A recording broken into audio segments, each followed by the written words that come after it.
know your long-term vision, know your passion, like know what you want to do in life, and do whatever gets you there. Yeah, this my note if I die. Think I try to write this song 370 times. I can never say this, but I think for a reason that's so much bigger than me.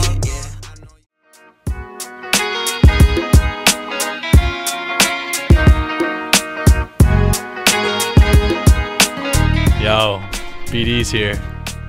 It's your favorite entrepreneur.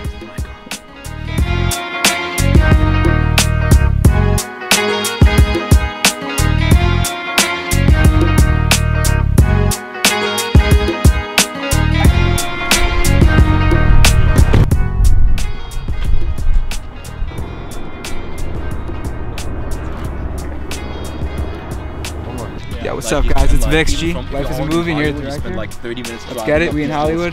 And then like at some point I shifted over to crypto just because one of my startups that I was actually working on full time, we had integrations with crypto, like we had integrations with Coinbase.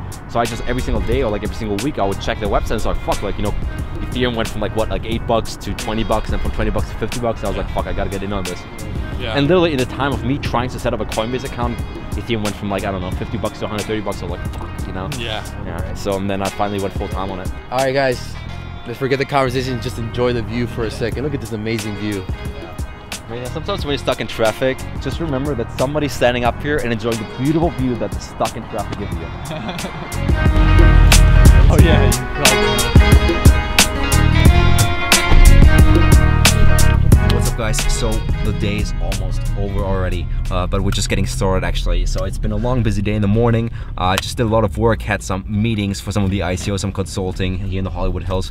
Super awesome, you will hear a lot about that in the coming months. You know, I'll be doing a lot of road shows, you know, hitting different countries hopefully. You know, right now we're looking at Dubai, Hong Kong, a couple different countries, you know, spread the word about it and just really, you know, penetrate the crypto scene in order to get the word out there. Right now we're just hanging out with a couple of the founders guys. We went to the Hollywood Bowl, beautiful view over LA, took some couple shots. You probably see a little bit of B-roll right now, and now we're heading out to dinner, and from there on we'll see what happens. See you then. I tried to make it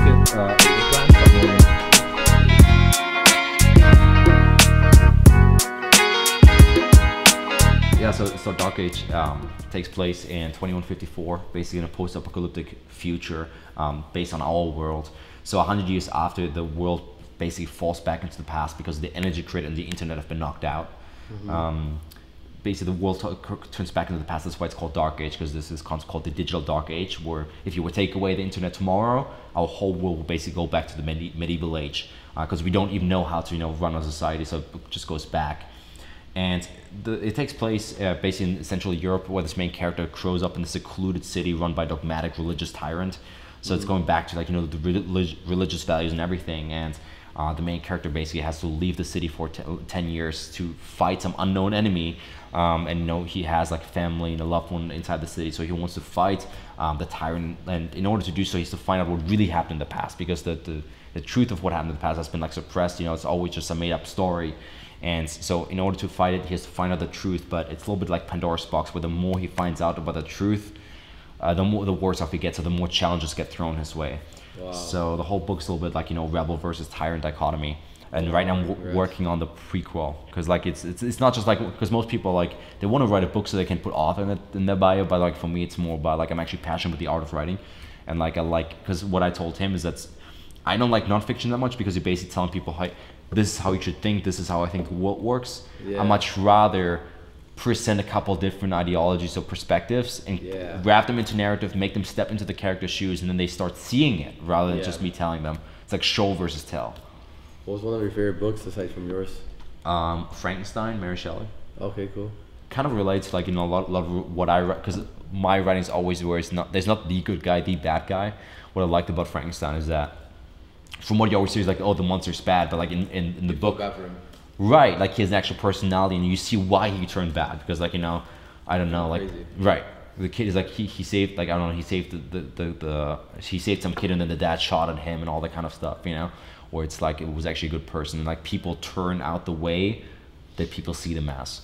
You don't need that much money. Like, I could be super, like, from like a lifestyle perspective, like 6-7 figures, you can like buy almost everything. right? Like you can live just fine. But like if you, like for example SpaceX, like you literally have to be a billionaire to be able to fund something like that. You know, like you don't need to be a billionaire for lifestyle. You don't need to be like a 9-digit millionaire for lifestyle. You can get away with like, you know, 7 figures will do just fine. My online like crypto academy is already doing 6 figures. Let me just like travel around the world, live in fucking Thailand, and like, you know, have an amazing lifestyle. But I said like, look, I have these bigger goals which crypto academy will never get me to. Ergo, that's something that can actually scale. That's something that could be like something, you know, people like Ray Dalio turn into 10 figures, or no, actually Ray Dalio's 11 figures, you know, or even 9 figures. That's a realistic trajectory. Yeah. So I'm willing to, you know, short term spend a lot of money like getting it off the ground, like lawyers, administrators, like all that kind of stuff, not having time, not going out and stuff like that in order to get me to those bigger goals. Wow, man. So amazing. Yeah, That's great. So you would advise the 18, 19, or 20-year-old to basically follow their passion, start a side hustle, start making some money, but make sure they have a bigger vision. I would say just like know your long-term vision, know your passion, like know what you want to do in life, and do whatever gets you there. And I'm saying whatever gets you there in 2 ways. A, do whatever you have to get there, but also don't do things that will move you away from it. Don't do things that like maybe like some ethical bullshit where you will be actually distancing yourself from it, where you're taking risks. So for example, the much bigger vision, which I don't always talk about, but so in my books I talk about like in 2050 how I think basically the world will descend into more or less dystopia, because, you know, immortality, I talked with you a little bit, like, you know, immortality gets discovered, like technology will come to a level where the rich will truly rule, you know, just because of information, like control of information, control of wealth, control of like so many things. And then you add another layer of like having transhumanism, you know, that's like happening. Right, it's already happening. Yeah. So in my eyes, things can really go right and by 2050. So the right people need to be in charge. And I'm not like, I basically was outlining this. I was thinking like, holy fuck, like this will actually happen in my lifetime. I was sitting in a Starbucks outlining my next novel. Oh, it's so sick, dude. And I was like, oh fuck, you know, literally the thought goes through my mind. I'm thinking, well, I hope somebody takes care of that. And then the next moment I'm like, fuck Felix, like you're not the kind of person that just sits back and hopes someone takes care of it. So I'm like, you know what? Like what can I do to be one of those movers that like make sure we go in the right direction? So for me, I realized that in order to be the kind of person that is in charge, in power, that can make sure that we go in the right direction, you know, has to be a social leader, an economic leader, a political leader. So everything I do has to move me towards those and not do anything that can distance myself from them. So when I say that, it's like for example, social leader means like, you know, having a fuck ton of followers, but at the same time I can't do like stupid, like I could go like, you know, Jake Paul, Logan Paul, Rudd, doing offensive shit that might get me a lot of followers in the short term, but it would definitely cost me a lot of points on the political, you know, like yeah, you can't just do things for the quick effect, you know, everything has to be in the, like for the right reasons, to make sure that, you know, for example, like in the future, like I have, you know, policymakers, you know, in my phone book where I can make sure like, you know, I can move legislation for certain things in the right direction, that I have the money available to actually be a power player, to be at the right place at the right time.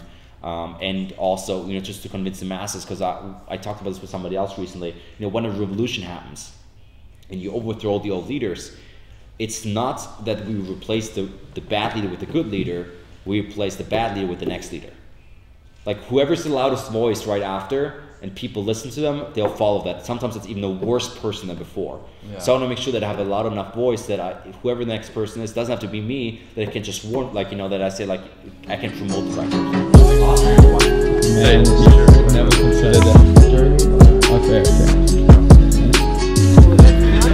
What's up, guys? We're calling it a night, wrapping things up. It was an awesome time hanging out with Jeff, Vixie, Brian, just having an awesome day. I mean, I started the day working on some personal stuff, working on the ICO, having some meetings there, to just meeting up with the guys from Founders and having an awesome time, you know, from, you know, hanging out at the mansion, going to dinner, checking out the Hollywood Hills and all that kind of stuff. The next few days will be interesting because if we post any vlogs, they might not be shot in the third person, mainly because Roman is flying to Germany to visit his family. So I'll be perhaps vlogging myself for the first time, which will be interesting and different, but we'll give it a shot. Otherwise, perhaps, you know, we'll have a quiet day before resuming things in the coming week when things are back on track. But anyways, guys, thanks so much for following. Thanks so much for, you know, watching this vlog. And as always, make sure to subscribe, and we'll be back very soon. I'll see you then.